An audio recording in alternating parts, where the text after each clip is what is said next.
জয় জগন্নাথ।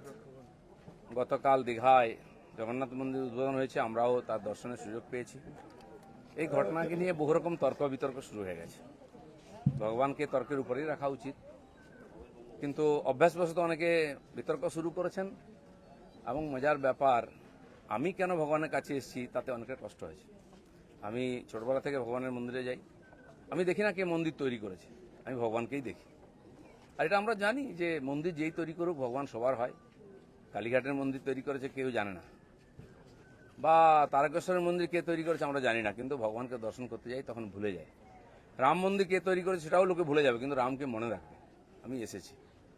পশ্চিমবাংলায় সব কিছু তো রাজনীতি হয়, হয়েওছে, কিন্তু আমার খুব মজা লাগছে। আমার পার্টির কিছু লোক খুব কষ্ট পেয়েছে, যে পার্টির কর্মীরা কষ্ট পেয়েছেন, হতাশায় ভুগছেন, কেউ কেউ ভাবছে সুসাইড করবে কিনা। আমি বলছি বিজেপি করতে গেলে হতাশায় ভুগবেন না, চোখের জল ফেলবেন না, কারণ আমরা পার্টি দাঁড় করিয়েছি রক্ত দিয়ে আর ঘাম দিয়ে।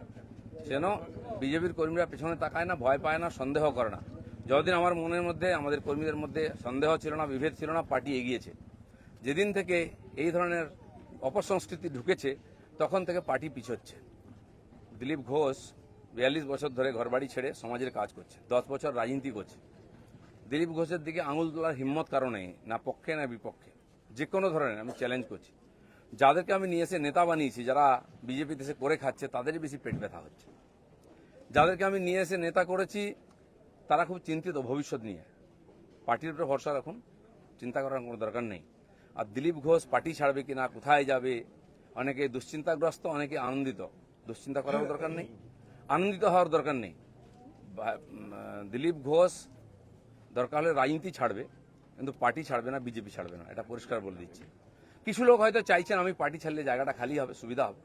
সেটা হওয়ার চান্স নেই, কারণ আমাদের কাছে মিশন পশ্চিমবাংলায় যতদিন না রাজনৈতিক পরিবর্তন হচ্ছে লড়াই চলবে। আর যে আমার লক্ষ লক্ষ সাথী 10 বছর ধরে আমার সঙ্গে লড়াই করেছেন, রক্ত দিয়েছেন, ঘাম দিয়েছেন, প্রাণ দিয়েছেন, পরিবারকে রাস্তায় বসিয়ে দিয়েছেন, সেটাই আমাদের কাছে প্রেরণা। কেউ বলছে 57 জন শহীদ হয়েছে, তারা ভাবছেন যে 21 সালে বোধহয় বিজেপি তৈরি হয়েছে। তা হয়নি, 257 জন শহীদ হয়েছে, রাজনৈতিক শহীদ। সেই শহীদ ভুলিনি, কারণ আমার সময় তারা প্রাণ দিয়েছেন। তার ফলে 77 সিট জিতেছিলাম। আজকে 1 ডজন এমএলএ আমাদের ছেড়ে চলে গেছে, এমপি চলে যাচ্ছে, পঞ্চায়েত, জেলা পরিষদ, সমিতি চলে যাচ্ছে। কিন্তু আমি বলছি আমাদের বিচারধারা, আমাদের রাস্তা ঠিক আছে, ঘাবড়াবেন না, ভয় পাবেন না। বিজেপি ভয় পায় না বলে ভারতবর্ষে পরিবর্তন করতে পেরেছে। আমরা সেই পার্টির সংস্কৃতি মানি যে পার্টির প্রধানমন্ত্রী অটল বিহারী বাজপেয়ী কালীঘাটে গিয়ে মমতা ব্যানার্জির মায়ের পায়ে হাত দিয়ে প্রণাম করেছিলেন। আমরা সেই সংস্কৃতির লোক। মমতা ব্যানার্জি তখন আমাদের সঙ্গে ছিলেন, আর অন্যদিকে চলে গেছেন, শত্রু হয়ে গেছেন, এটা আমি মনে করি না। রাজনীতি আমার কোনো শত্রু নাই, আমি সবাইকে মিত্র করার চেষ্টা করি। আর মিত্র করেছে বলে ভারতীয় জনতা পার্টি এত বড় হয়েছে। অন্য পার্টির বহু নেতা এসে পার্টিতে নেতৃত্ব করছেন। তো সেই জন্য আমরা সেই সংস্কৃতির লোক, সেই পার্টির কর্মী। যে পার্টির প্রধানমন্ত্রী অটল বিহারী বাজপেয়ী শান্তির বার্তা নিয়ে বাসে চড়ে লাহোরে গেছিলেন, শত্রুর দেশে গেছিলেন, ঘোষিত শত্রু পাকিস্তান, প্রধানমন্ত্রীর সঙ্গে আলাপ করেছিলেন। ফিরে আসার পরে পাকিস্তান আক্রমণ করেছিল, কার্গিল যুদ্ধ হয়েছিল, অটল বিহারীর হাত কাঁপেনি, মিরাজ পাঠিয়ে দিয়ে, সেনা পাঠিয়ে দিয়ে সমস্ত বাংকার গুঁড়িয়ে দিয়েছিলেন। আমরা সেই সংস্কৃতি, এটা ভারতের সংস্কৃতি, এটা বিজেপি সংস্কৃতি। আমার প্রধানমন্ত্রী নরেন্দ্র মোদী, তিনি নওয়াজ শরীফের বাড়িতে বিয়েতে নেমন্ত্রণ রক্ষা করতে গেছিলেন, কোনো প্রোটোকল মানেননি, আশীর্বাদ করেছিলেন মেয়েকে। কিন্তু তারপরে পাঠানকোট হয়েছিল, পুলওয়ামা হয়েছিল, কিন্তু নরেন্দ্র মোদী সার্জিক্যাল স্ট্রাইক করতে, এয়ার স্ট্রাইক করতে পিছিয়ে যাননি, কারণ এটাই বিজেপি, এটাই ভারতীয় সংস্কৃতি। সেজন্য আমরা যেন আমাদের পরিচিতি না ভুলে যাই। আমার পাড়ায় বিয়ে হচ্ছে টিএমসি নেতার বাড়িতে, সে টিএমসি করে বলে তার বাড়িতে আমি বিয়েতে যাব না। এই ধরনের জঘন্য নিম্ন রুচির রাজনীতি দিলীপ ঘোষ করে না, করবেও না, এটা আমি ঘৃণা করি। আমার বাড়ির জামাই যদি অন্য পার্টি করে, সেই মেয়ের বাড়ি আমি যাব না, এই রাজনীতি দিলীপ ঘোষ করে না, করবে না। যারা করতে চাইছে এটাকে, বিজেপিকে এই অপসংস্কৃতি আনতে চাইছে, তারা বিজেপি জানে না, তারা বিজেপি জানে না, তারা দিলীপ ঘোষকে চেনে না, এর পিছনে কত ত্যাগ তপস্যা আছে জানে না। যারা 21 সালে এসছে, 20 সালে বিজেপিতে এসছে না, তারা বিজেপি বুঝতে পারবে না। কেউ কেউ আরএসএস দেখাচ্ছে, কেউ কেউ হিন্দুত্ব বোঝাচ্ছে। দিলীপ ঘোষকে হিন্দুত্ব বোঝাবেন না।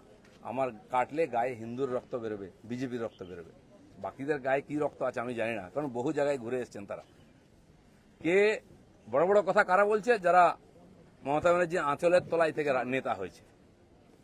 আরো বড় বড় কথা বলছে, অনেকে চরিত্রের কথা বলছে, যারা কালীঘাটের উচ্ছিষ্ট খেয়ে জীবন কাটিয়েছে, আজকে বিজেপির উচ্ছিষ্ট খেয়ে বেঁচে আছে, তারা দিলীপ ঘোষকে ক্যারেক্টার সার্টিফিকেট দিচ্ছে। যারা 4টে বিয়ে করে 14টা গার্লফ্রেন্ড রাখে, রাত্রের জীবন একরকম দিনের জীবন একরকম, তারা দিলীপ ঘোষকে ত্যাগী ভোগী বলছে। আহাম্মক, রাস্তায় দাঁড়িয়ে বলো লোকে কি বলবে। দিলীপ ঘোষ আজকেও রাস্তায় দাঁড়িয়ে আছে, কালো দাঁড়িয়ে ছিল, আগামী দিনেও থাকবে। মানুষ জানে দিলীপ ঘোষ কি করেছে, দিলীপ ঘোষ কি। আমার মন আর মুখ এক। আমি পর্দার আড়ালে কথা বলি না, কোনো নেতার সঙ্গে বন্ধ ঘরে মিশি না, আমি সে যেই নেতা হোক। আমি চৌরাস্তায় দাঁড়িয়ে কথা বলি, ক্যামেরার সামনে কথা বলি। এটা দিলীপ ঘোষ, তাতে যদি কারো কষ্ট আমার কিছু করার নেই। দিলীপ ঘোষের মিশন ঠিক আছে, দিলীপ ঘোষ পাল্টাবে না, তার নীতি পাল্টাবে না। দিলীপ ঘোষ বাংলায় পাল্টাতে এসছে, অর্ধেকটা হয়ে গেছে। যারা কোনোদিন পার্টির জন্য কন্ট্রিবিউশন করেননি তারা বুঝবেন না বিজেপি কি, দিলীপ ঘোষ কি। সেই জন্য কষ্ট পাওয়ার কোনো কারণ নেই। দিলীপ ঘোষ আছে, দিলীপ ঘোষ থাকবে যতদিন পার্টির প্রয়োজন হবে। যে কর্মীরা আবেগে ভাসছেন, আবেগে ভাসার সময় নয়। যদি সত্যি সংকট আছে লড়াই করুন। আর বিজেপির কর্মীদের উপর আক্রমণ, হিন্দুর উপর আক্রমণ ভারতবর্ষে প্রথমবার হয়েছে। আজ যারা বড় বড় কথা বলছেন তারা হিন্দুর জন্য কতটা লড়াই করেছেন, কি ত্যাগ করেছেন। 4 পয়সার ত্যাগ নেই, বিজেপিতে কামাতে এসছেন, কামানো কমে যাচ্ছে। আমি দোকান সাজিয়ে দিয়েছিলাম 77টা এমএলএ দিয়ে, 1 ডজন এমএলএ আজকে নাই কেন? এমপি কোথায় গেল? জেলা পরিষদ সমিতি প্রধান চলে যাচ্ছে কেন? জবাব কে দেবে? 21-এর পর থেকে বিজেপি নামছে। 19 সালে বিজেপি 41% ভোট পেয়েছিল, এবং আজ অনেক নেতা আমাদের পার্টিতে তার বিরুদ্ধে লড়াই করে আমরা পার্টিকে বাড়িয়েছিলাম। অনেকে প্রশ্ন করছেন, 41% ভোট আর 121টা বিধানসভায় আমরা লিড নিয়েছিলাম। 5 বছর পরে 24 সালের ইলেকশনে সেই ভোট 39% নেমেছে, আর 91টা বিধানসভায় আমরা লিড পেয়েছি। পার্টি এগোচ্ছে না পিছোচ্ছে? আমরা হার জিততে ভুলে গেছি 21 সালের পরে। প্রশ্ন করুন, পাবলিক প্রশ্ন করছে। দিলীপ ঘোষের এটাই প্রশ্ন আছে। যারা আমাকে প্রশ্ন করছেন আমি তাদের দিকে প্রশ্ন করছি। আপনারা তো নীতি শেখাচ্ছেন, রাজনীতি শেখাচ্ছেন, হিন্দুত্ব শেখাচ্ছেন, কি দিয়েছেন সমাজকে? কেন পার্টি নেমে গেছে? 250 লোকের প্রাণের বিনিময়ে যে পার্টি দাঁড় করিয়েছিলাম, সে পার্টি কোথায় আজকে? কেন হারছি আমরা? কেন লোকে ছিচিৎকার করছে? আর এই দালালরা যেদিন থেকে পার্টিতে এসছে, বিজেপির গন্ধও চলে গেছে, বিজেপির স্বাদও চলে গেছে। লোক বিজেপির ভরসা করতে পারছে না। তাই ভরসা ফিরিয়ে আনার জন্য লড়াই করুন, নাটক করবেন না। রক্ত দিয়েছি আমরা, ঘাম দিয়েছি, তারপরে মানুষের বিশ্বাস জিতেছি, মানুষের আশীর্বাদ জিতেছি। দিলীপ ঘোষের তো লড়াই জারি আছে। আপনারা ঠিক করুন কে কোন পার্টি থেকে লড়াই করবেন। দিলীপ ঘোষ পার্টি পাল্টাতে আসেনি, পশ্চিমবাংলাকে পাল্টাতে এসেছে। ধন্যবাদ সবাইকে।